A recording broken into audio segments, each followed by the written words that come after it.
than that over and over every goddamn day. So the jury rests, Mr. Trunk.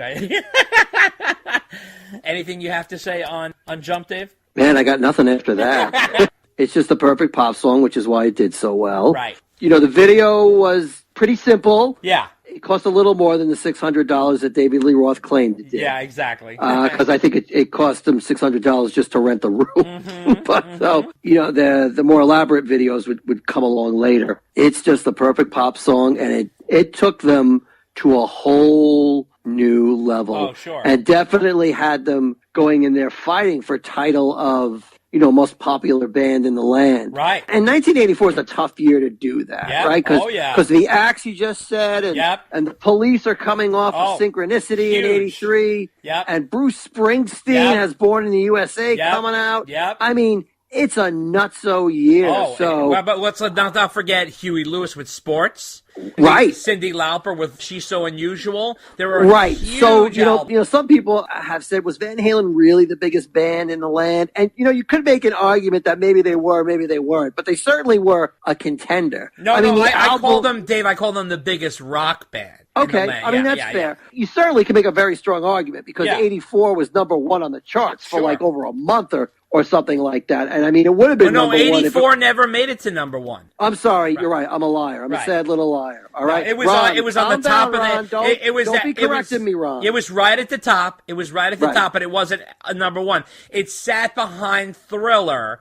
Now, we'll get to that a little later, but there's a little contention in the band about that. We'll get to that, but But my point was that, and I meant to say number 2. That's okay. So Ron, put your pen down, Ron. I know I was wrong. But, you know, when you're number 2 for over a month and the only person in your way is Michael Jackson, who was in everybody's way. I mean, there's a strong argument to say that you're the biggest rock band in the land. Yes, absolutely. And so now here's something that I learned. I never knew this, and Dave, this really blew my mind. So interestingly enough, while doing research for this podcast, I ran into this note, and it says that Eddie admittedly said that he lifted a little lick from Hall & Oates' Kiss on My List for the inspiration behind the riff for Jump. Can you believe that? Yeah, and watch, we're going to play it right here.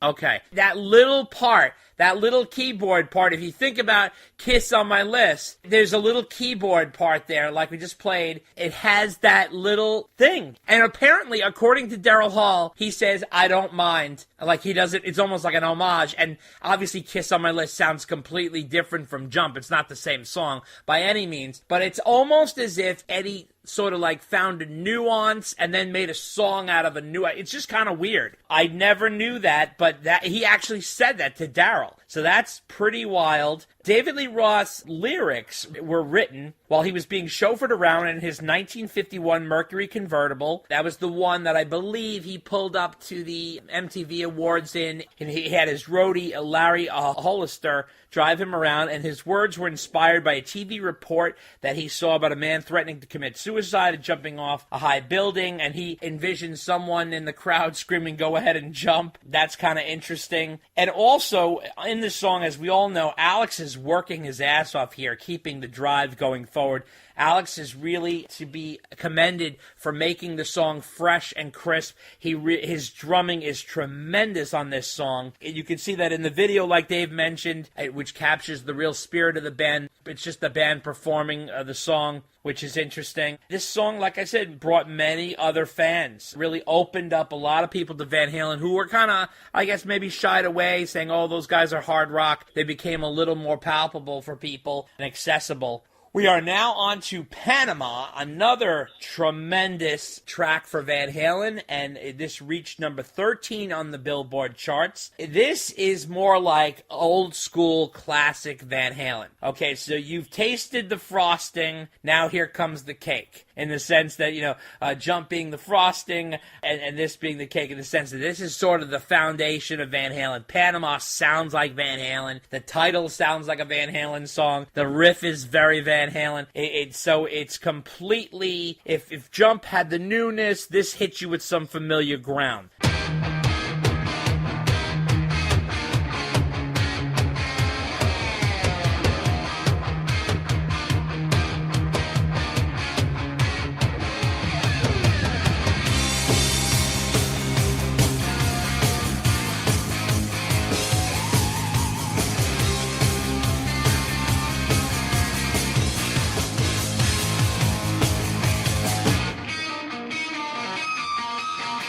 So the brothers are in such an incredible shape here. They are so deep in the pocket here. This is what makes Van Halen different from other rock bands. There is a in-the-pocket groove that Eddie and Alex lock in, and Mike is weaved right in between them, and they have this deep sort of rhythmic feel that goes way beyond just hard rock. Dave's always doing his game, playing with lyrics here. He's talking about a girl, he's talking about a car, you don't really know. Apparently, Roth was inspired when he went to the drag races in Fontana, California, where he saw the Panama Express, and that kind of got him thinking about a car and different ideas there. And as we know from the video, the live spots that were filmed at the Philadelphia Spectrum, where Dave and I went to college at Villanova, there was some clips of that. There was backstage party clips. There was bits of humor, kind of badass shots of Dave driving his Harley down the road, and all kinds of cool stuff. Panama was another home run for Van Halen. It was the third single from the album, and the video was played non-stop. And this video was one of my all-time faves because it really just showed the spirit of Van Halen and the essence of the band. There's lots of Eddie Van Halen soloing if you didn't get enough guitar in Jump or I'll Wait, and David Lee Roth with his high-low delivery with his lyrics. As Dave always liked to say, do your line, Dave. Come on. You got to do it.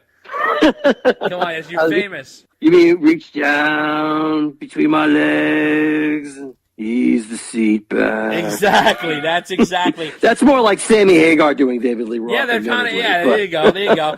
Reach down between my legs, ease the seat back.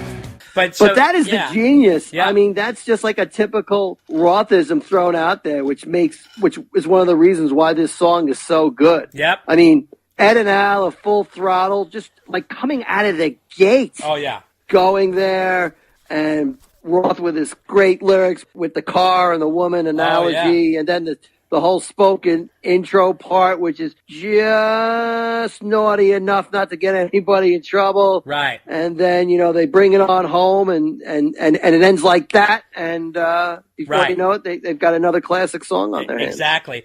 And let's not forget, the whoosh sounds that you hear come from Ed's own Lamborghini, which he backed up into the studio and put microphones attached to the tailpipes.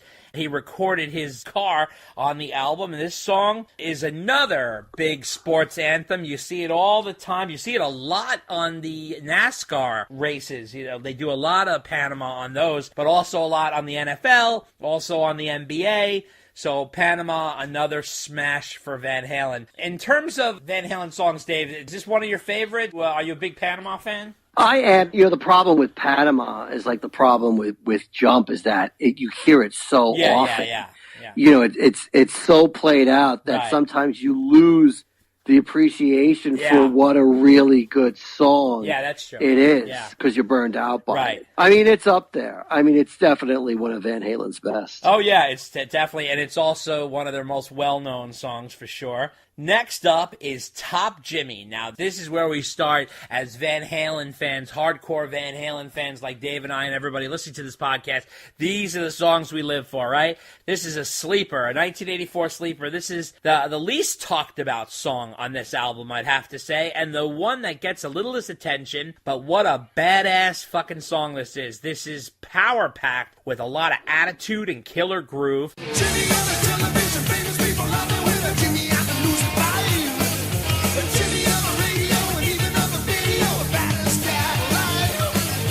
Driving all the women crazy, only one Jimmy made it love when he rolls his eyes. David Lee Roth is talking about Top Jimmy Konek, who was a musician who worked at Top Tacos in Hollywood, and rumor has it that he used to give out free tacos to starving musicians. And he was a blues singer that played with his band called the Rhythm Pigs. Top Jimmy and his Rhythm Pigs. And they'd play places like Whiskey Go-Go and Cafe de Grande. Roth caught them at the 00 Club one night, and Roth loved them so much that he actually started investing in the bar. He became a financial backer, and he used the VIP room a lot. If you know what I mean. And, I don't know. And the song came off Eddie Van Halen's instrumental title track, Ripley, right, Dave? Yes, that's right. Named after the stereo Ripley guitar. That's right, which he played invented by song. Mr. Ripley, who unfortunately just passed away. I know, it's so sad, and that was very, very sad that he passed away. And he played a Ripley guitar on the song. Yes, he did, and it's got a somewhat of a unique tone, that guitar. Yes, that's why he used it. And Van Halen sounds so hot on this track, and Ed's solo dips deep into the pocket.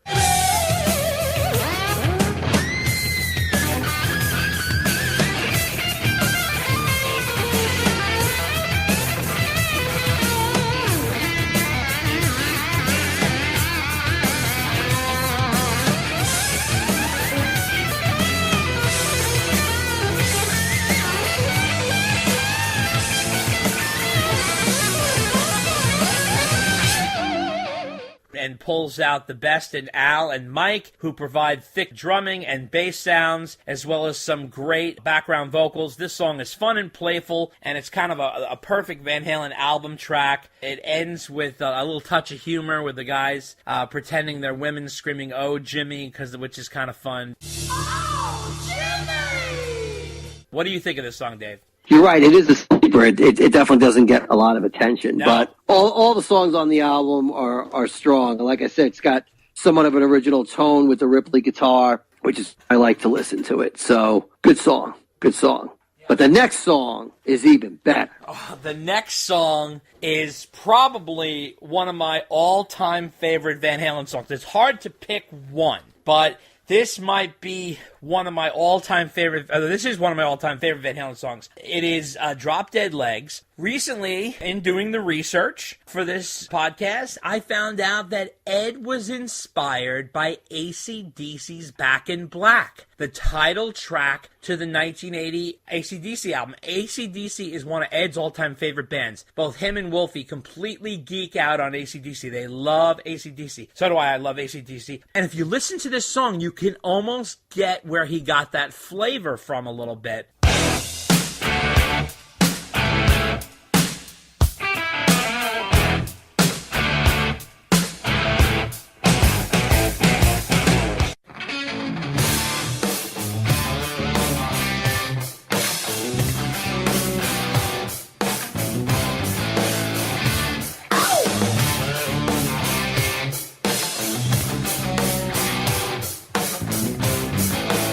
There's a swagger that Roth presents here with Ed's sort of bluesy hooks. It's so crisp and it has such an edge to it. It's absolutely delicious. I can't say enough about it. To me, this is Van Halen at its full tilt, and I'm so upset they never played this on the 1984 tour. I have no idea why. Roth is a monster on here, and those killer classic Van Halen background vocals. Alex sounds so hot when he comes in at 1 minute and 31 seconds. He comes in like a madman. And at 2 minutes and 40 seconds, Ed goes off into this killer bluesy solo that stretches out and really shows off his chops with the double layering of guitar. He's playing rhythm in the background.